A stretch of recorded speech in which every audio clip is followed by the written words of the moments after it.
Hello. सबसे पहले इस 36 कौम के धरना प्रदर्शन जो एक दरिंदे डॉक्टर के खिलाफ है, उस धरना प्रदर्शन में आप 36 कौम के लोग पधारे हो। भले 36 कौम से मेरे साथ लोग कम आए, भले एक कौम से 4 लोग भी आए, लेकिन वो 400 की बराबरी करते हैं। मैं इतना मानती हूँ कि जो भी भाई बहने माताएं बहने मेरे साथ आई है, वो सब दिल से आई है, किसी के बुलावे से नहीं आई है। मेरे साथ जो घटना हुई है, उस घटना को सुनकर और अपनी आंखों से देखकर आई है।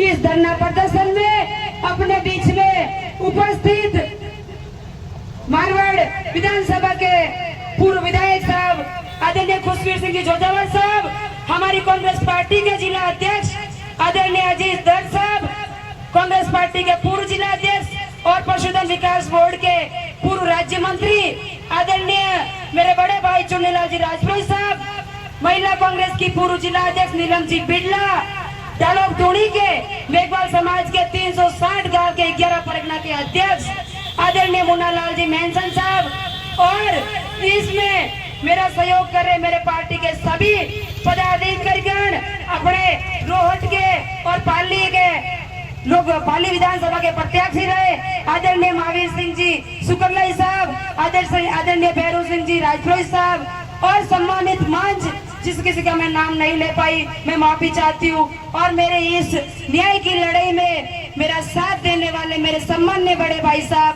चंद्रभान जी राजपुरोही साहब, आप सबका मैं दिल की गहराइयों से बहुत बहुत साधुवाद और धन्यवाद ज्ञापित करती हूँ कि मेरी इस न्याय की लड़ाई को आप लोग जो सड़क पर लड़ रहे हैं, मेरे लिए इतनी धूप में आप लोग लड़ रहे हैं, मैं आप लोगों के लिए और जो मेरे लिए पधारे हैं, आप सबको विश्वास दिलाती हूँ। मैं आप लोगों के लिए, आप लोगों ने मेरे को आज मेरी इस लड़ाई में साथ दे रहे हो, मेरी इस दुख की घड़ी में आप लोग मेरा साथ दे रहे हो। मैं आखिरी सांस तक आपके साथ खड़ी रहूंगी, आपको कभी मैं, और आप सब लोग निश्चित रहे, कोई उस डॉक्टर के समझौते के बारे में तो सोचना भी मत।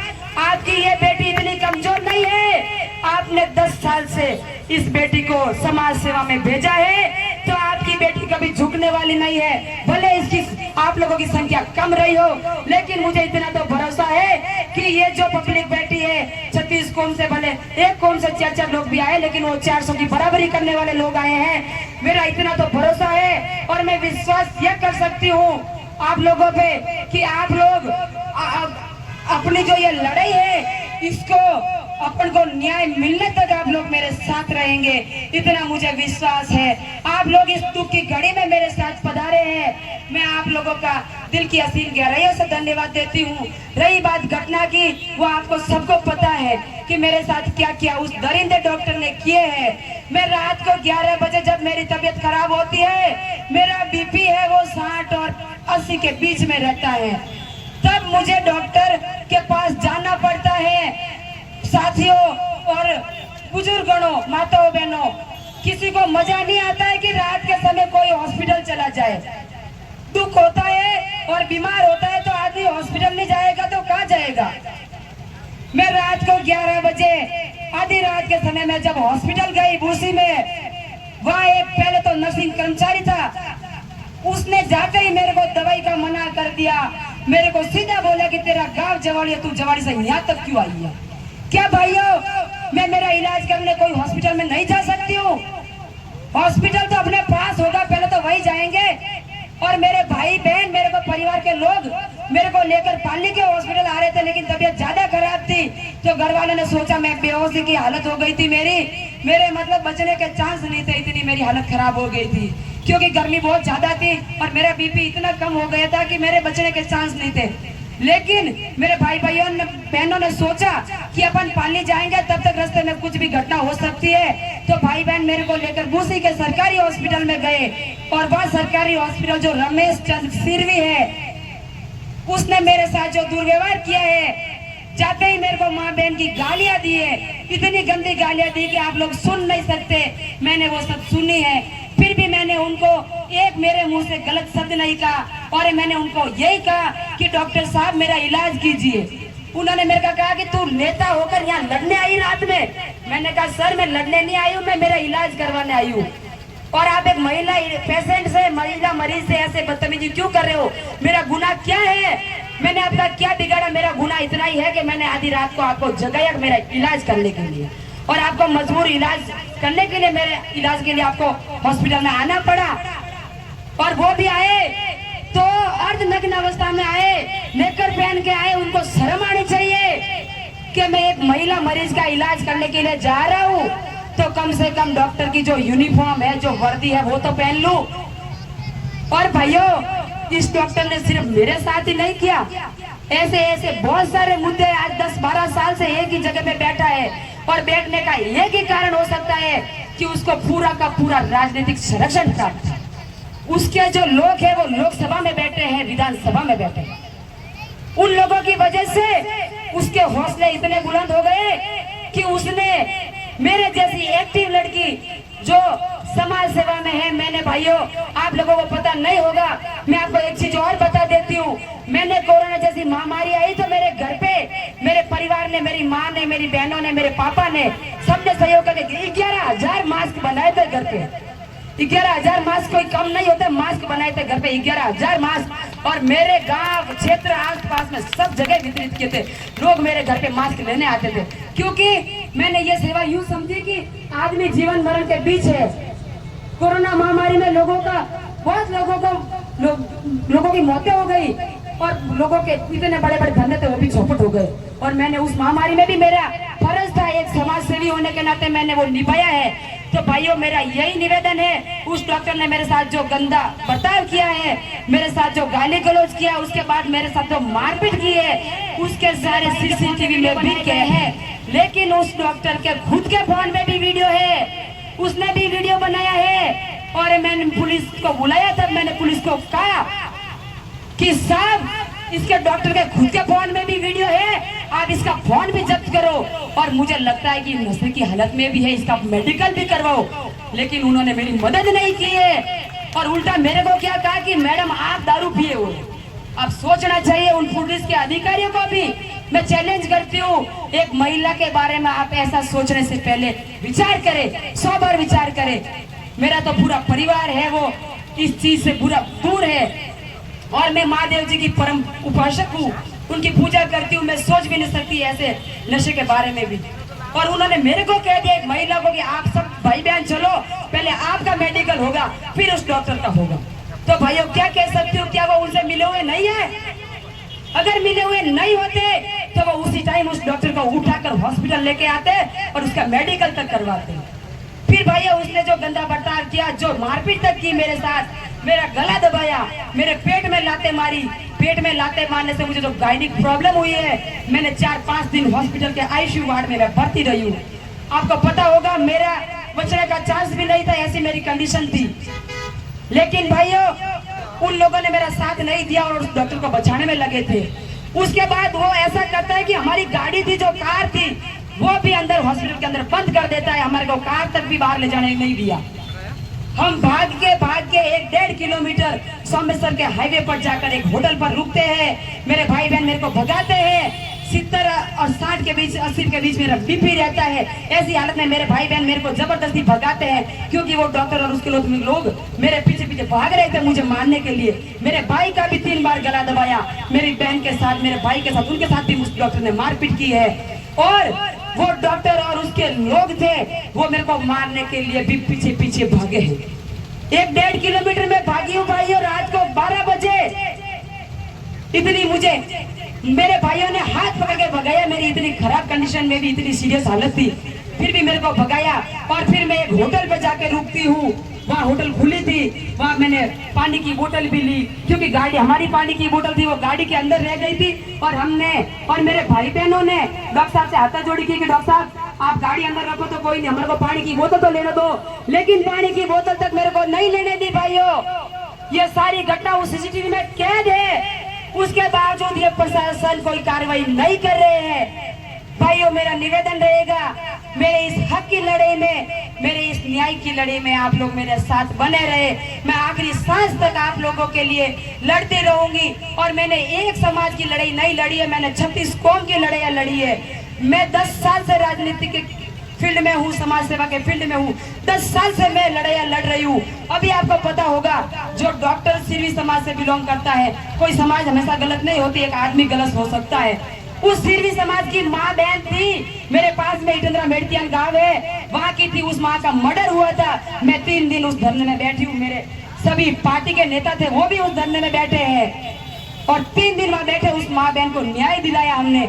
अभी 1 महीने पहले एक मुकेश सिरवी जो नाडोल का था, उसका सर फोड़ा था एक लड़के ने। मैं रात को 7-8 बजे तक भी वहाँ उस धरने में बैठी हूँ, उस भाई को न्याय दिलाने। मैंने सिर्फ एक समाज की लड़ाई नहीं लड़ी है भाइयों, मैं 36 कौम की लड़ाई लड़ती हूँ और मेरे पे कोई जातिवाद का कलंक नहीं लगा सकता है। मैं 36 कौम की बेटी हूँ, आप लोगों की बेटी हूँ, एक समाज की बेटी नहीं हूँ।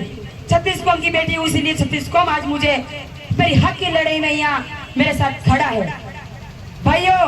उसके बाद वो पुलिस वाले भी वहाँ आए। हम रात को 2-2:30 बजे पाली के बांगड़ हॉस्पिटल पहुंचते हैं और पुलिस वहीं मौजूद थी। फिर वो डॉक्टर ने एक दिन तो पूरा दिन प्रयास किया कि इस लड़की से समझौता कर लूं। उसके लोगों को भी भेजा, मेरे पे बहुत प्रेशर बनाया, लेकिन मैं जब नहीं मानी तो उसने दूसरे दिन रात को 11 बजे जाके मेरे खिलाफ झूठा मुकदमा दर्ज करवा दिया कि इस लड़की ने आते ही मेरे साथ दुर्व्यवहार किया। अब एक लड़की एक डॉक्टर के साथ क्या दुर्व्यवहार करेगी, ये तो आप भी सोच सकते हो। और इतना लिखा उसमें, उसने मुकदमे में कि इस लड़की ने सरकारी कागज थे, दस्तावेज थे, वो फाड़ दिए, सरकारी संपत्ति को नुकसान पहुंचा दिया। भाइयों, अगर मैंने सरकारी संपत्ति को नुकसान पहुंचाया होगा और उसके साथ अगर डॉक्टर के साथ मैंने कुछ गलत किया होगा तो वहाँ के CCTV जो लगे हुए हैं उसमें सारा रिकॉर्ड है, उसमें सारा आ जाएगा। अभी भाइयों, मेरा एक ही निवेदन है, आप लोग मेरे इस हक की लड़ाई में यहाँ पधारे हैं। मैं आपका दिल की गहराइयों से बहुत बहुत धन्यवाद और साधुवाद देती हूँ, आप लोगों को प्रणाम करती हूँ कि मेरे इस दुख की घड़ी में आप लोग पधारे हैं। तो मैं आखिरी सांस तक आप लोगों के लिए मैं लड़ती रहूंगी, आप लोगों के बीच में रहूंगी और मुझे न्याय दिलाने में आप लोग जितना हो सके हर संभव प्रयास करिएगा। और एक चीज मैं प्रशासन से कहना चाहती हूँ, प्रशासन मेरी चेतावनी समझे, मेरा चैलेंज समझे, मुझे कम जो आपके मन में विचार है वो बाहर निकाल दे। मुझे कम नहीं आके, क्योंकि मेरे साथ में 36 कौम के लोग हैं।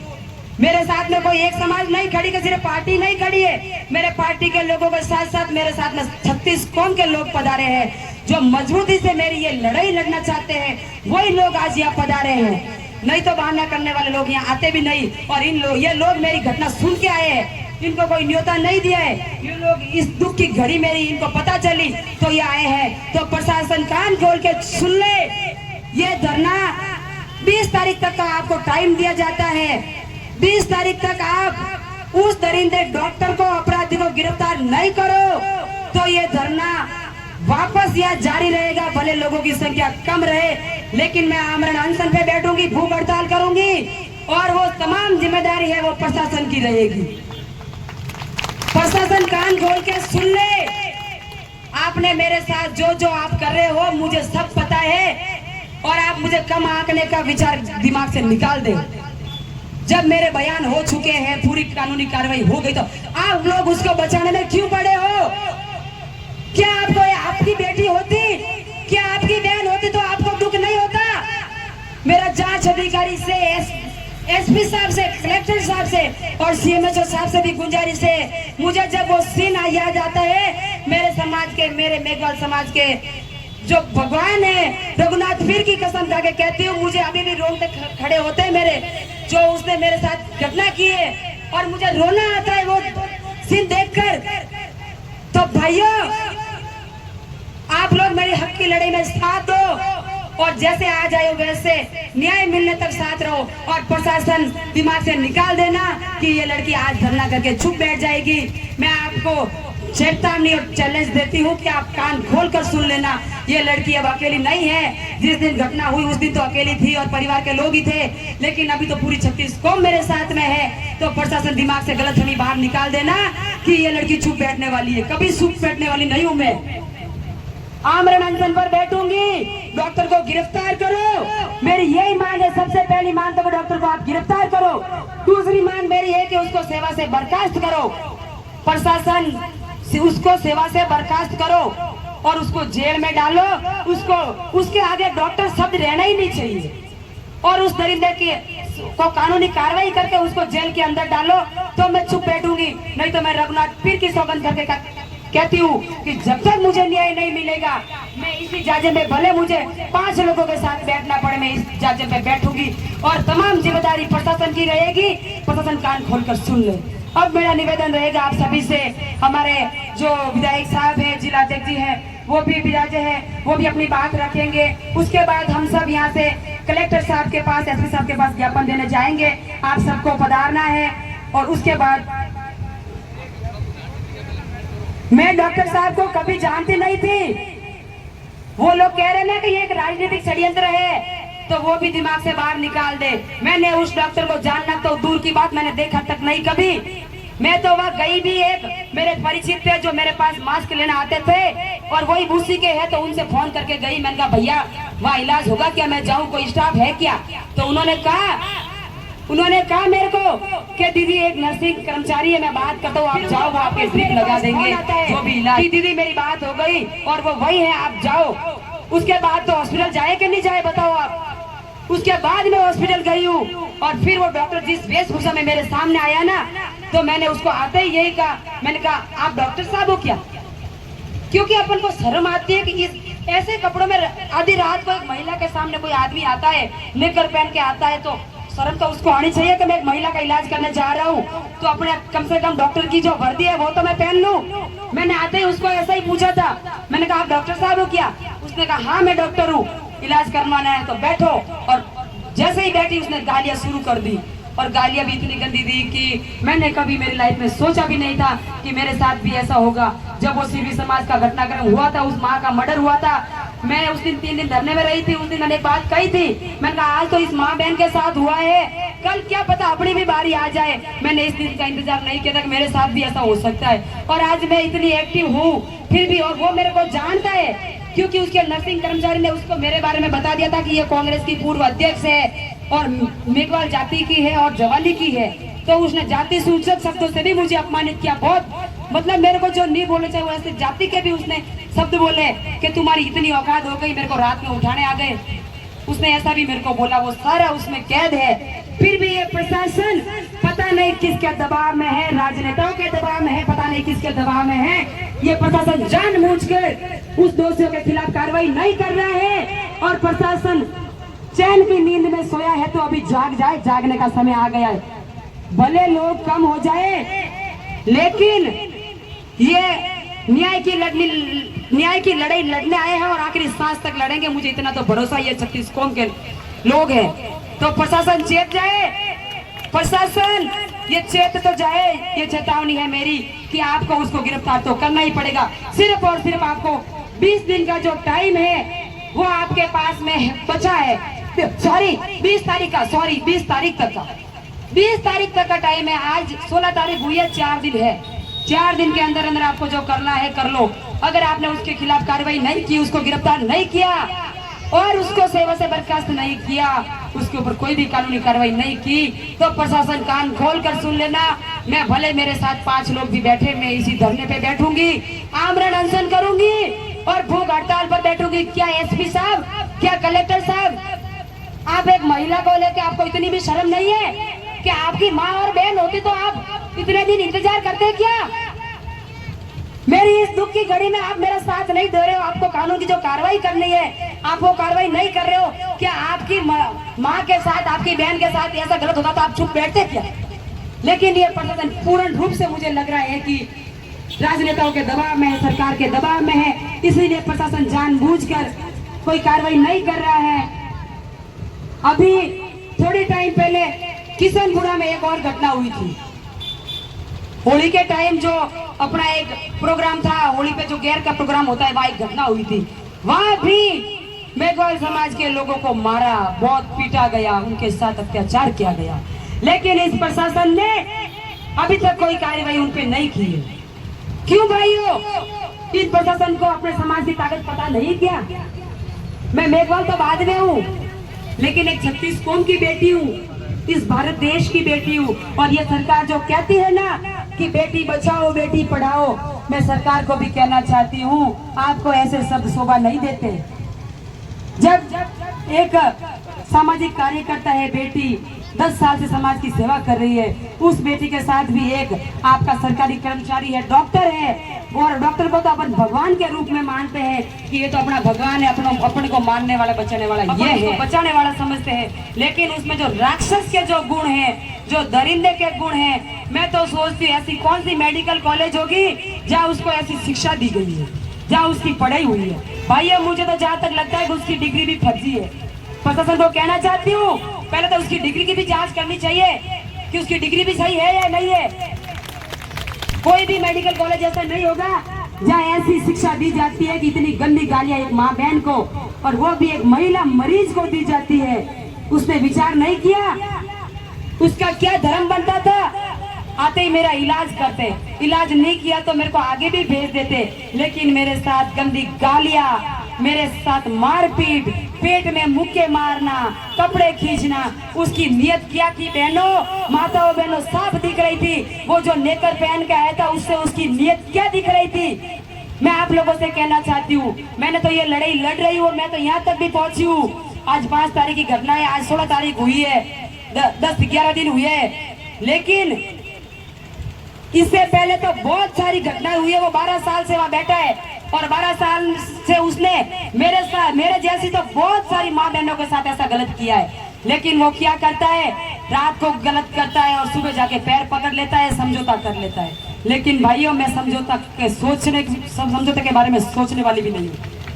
भले मुझे आखिरी सांस तक ये लड़ाई लड़नी पड़े, लेकिन मैं कभी उससे समझौता नहीं करूंगी। भले मेरे साथ 4 लोग ही रह जाए, 10 लोग ही रह जाए, लेकिन मैं ये समझौता कभी करने वाली नहीं हूँ। और मेरी मेघवाल समाज से भी अपील है, जो भी आप यहाँ दिल से पधारे हो, मेरे लिए पधारे हो, आप लोगों को मैं हाथ जोड़कर प्रणाम करती हूँ। से भी पधारे, और मेरे पास बहुत सारे फोन आए, जयपुर से पधारे हैं, बांसवाड़ा डूंगरपुर से पधारे मेरी बहन माया जी जो है पंचायती राज संगठन में काम करती हैं, और ये बांसवाड़ा से रात के समय आई है। इस बहन को भी जब मेरे बारे में पता चला कि अपनी एक बहन के साथ में ऐसी पीड़ा हुई है, तो इन्होंने एक सोशल मीडिया पे सुनकर ये रात को भी आई है बहन, अपने घर वालों को लेकर आई है कि मैं इस रेखा की लड़ाई में साथ हूँ, क्योंकि आज रेखा के साथ हुआ है, कल मेरे साथ भी हो सकता है। इन्होंने ये सोचा, और ये बांसवाड़ा डूंगरपुर यहाँ नहीं है, ये तो पाली जिला, तो अपना पाली जिले के लोग भी पूरे नहीं आए, लेकिन ये बांसवाड़ा डूंगरपुर से वहां से चलकर आए हैं, मेरे इस हक की लड़ाई में, न्याय की लड़ाई में मेरे साथ देने आए हैं। मैया जी, आपका भी मैं बहुत बहुत धन्यवाद करती हूँ,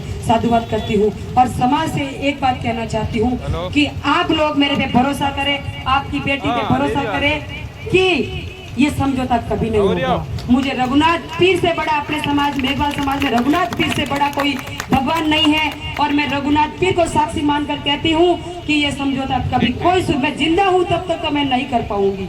मेरे मरने के बाद मैं नहीं कहूँ, लेकिन मैं जब तक जिंदा हूँ तब तक तो मैं कोई समझौता नहीं करूंगी। और वो डॉक्टर अपने दिमाग से गलतफहमी बाहर निकाल दे, और वो सोच रहा है कि मैं राजनीतिक संरक्षण से बैठा हूँ और मैं बच जाऊंगा, तो उसको अब भगवान भी नहीं बचा सकते। उसने तो मेरे साथ गलत कर दिया, लेकिन वो डॉक्टर तो क्या आप किसी को मुंह दिखाने लायक तक नहीं रहेगा। भाइयों, ऐसी हालत उसकी हो जाएगी, और वैसी हालत कानून करेगा। मुझे कानून पे इतना तो भरोसा है कि कानून मुझे एक बहन बेटी को ये न्याय जरूर दिलाएगा। मुझे इतना तो कानून पे भरोसा है। और आखिरी में चेतावनी और देती हूँ प्रशासन को कि अभी भी चेत जाओ, आपके पास में 4 दिन का टाइम है, 20 तारीख तक का टाइम है, आप चेत जाओ।